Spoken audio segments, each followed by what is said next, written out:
এইভাবে যদি মুরগির পা আর ভুঁড়ি দিয়ে বানান তো কেউ খেয়ে বুঝতে পারবেন না যে কিভাবে বানিয়েছি, খেতে এত সুন্দর লাগে। নমস্কার, আমি মানসী কিচেনে সবাইকে স্বাগত। তো আজকে বানাবো দেখুন মুরগির পা নাড়ি ভুঁড়ি দিয়ে আজকে দেখুন একটা রেসিপি বানাবো। মুরগির ভুঁড়ি কিন্তু খেতে দারুণ দুর্দান্ত স্বাদ লাগে। এইদিকে পেঁয়াজ, আদা, রসুন সব কিছু বেটে নিয়েছি আর পেঁয়াজ কুচিয়ে নিয়েছি। চলুন তাহলে এইদিকে গ্যাস ধরিয়ে নিই, ছটফট করে রান্নাটা করে নিই। এই জিনিসটা কিন্তু এই সবারই কিন্তু প্রিয়। তো চলুন গ্যাস ধরিয়ে নিই। দিয়েছি, তেল গরম করে নিয়েছি, দিয়ে দিয়েছি সরিষার তেল পরিমাণ মতো। তো আজকে এই মুরগির ভুঁড়ি আর পা দিয়ে কিন্তু একদমই ঝাল ঝাল কষা কষা বানাবো। তো চলুন এখানে পেঁয়াজ কুচিগুলো দিয়ে দিই। তেল খুব ভালো করে গরম করে নিয়েছি, দিয়ে দেবো পেঁয়াজের কুচি।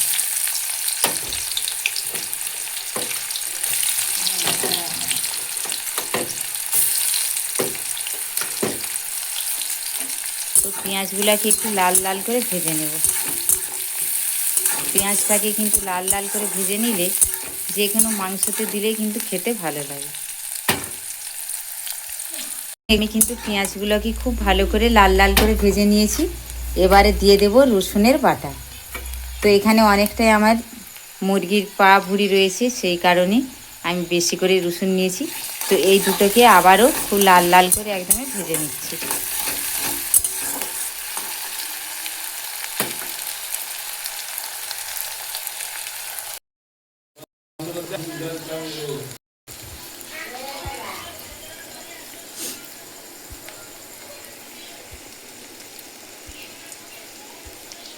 তো এখানে আমি আদাটাও দিয়ে দিয়েছিলাম।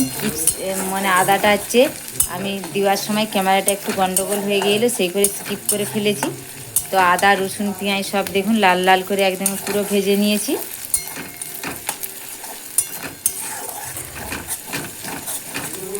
এটা কিন্তু যত ভালো ভাজা হবে খেতে কিন্তু তত ভালো স্বাদ আসবে। দেখুন একদমই খুব সুন্দর করে ভেজে নিয়েছি। এখানে লঙ্কার গুঁড়ো, হলুদ গুঁড়ো, ধনের গুঁড়ো সব নিয়ে নিয়েছি, একসঙ্গে পেস্ট করে নিয়েছি, দিয়ে দেবেন। তো মশলাটাকে ভালো করে তেল ছাড়া আসা পর্যন্ত কষিয়ে নেব। এখানে দেখুন মশলা থেকে পুরো একদমই তেল ছেড়ে গেছে। এবারে দিয়ে দেব মুরগির পা আর ভুঁড়িগুলো ধুয়ে পরিষ্কার করে রাখবো। তো এখানে অনেকটাই কিন্তু আমার বড় মশলা বাজার থেকে নিয়ে এসেছিল। এবারে দিয়ে দেব লবণ। তো এখানে আমি প্রথমে 3 চামচের মতন দেব, তারপরে লাগলে আবার প্রয়োজন মতো দিয়ে দেব। চলুন তাহলে এর থেকে কিন্তু অনেকটাই জল বেরাবে, এতে করেই কিন্তু কষানোটা আমার হয়ে যাবে। চলুন তাহলে ভালো করে কষিয়ে নিই। দেখুন আমি কিন্তু এখানে একটু জল দিইনি, দেখুন কতটা জল বেরিয়েছে। দেখুন এই জলেই কিন্তু আমার পুরো কষানো হয়ে যাবে। চলুন তাহলে কষিয়ে নিই। প্রায় এখানে দেখুন আমি একদমই কষিয়ে নিয়েছি। আর দেখুন এই কিন্তু মাংসের থেকে দেখুন একদমই তেল পুরো ছেড়ে দিয়েছে। দেখুন তো চলুন আর বেশি কষাবো না, এবারে একটু সামান্য অল্প পরিমাণে জল দিয়ে দেবো। তো এটা কিন্তু কারো গ্রেভিয়ে খেতে ভালো লাগে, আবার কারো শুকনো শুকনো খেতেও ভালো লাগে, আবার কেউ কিন্তু আলু দিয়েও বানাতে খুব পছন্দ করে। তো এখানে কিন্তু আমি এখানে আলু দিলাম না, এখানে যেহেতু অনেকটাই পরিমাণে দেওয়া হয়েছে, দেখুন অনেকটাই কিন্তু হয়েছে। তো চলুন ভালো করে কষিয়ে নিয়েছি, এবারে দিয়ে দেবো জল। তো খুব বেশি কিন্তু এখানে জল আমি অ্যাড করব না, আগেই বলে দিয়েছি। তো আমি নুন চেক করে নিয়েছিলাম, ঠিকই আছে, আর লাগবে না এখানে। চলুন এবারে একটু সামান্য জল দেওয়ার পরে 3-4 মিনিট ভালো করে ফুটিয়ে নিই, তাহলেই হয়ে যাবে। চলুন একদমই আমার রসা কষা বানিয়ে নিয়েছি, একদমই কিন্তু শুকনো শুকনো। আর যেটুকু রয়েছে এটা কিন্তু নামিয়ে নিলেই টেনে যাবে।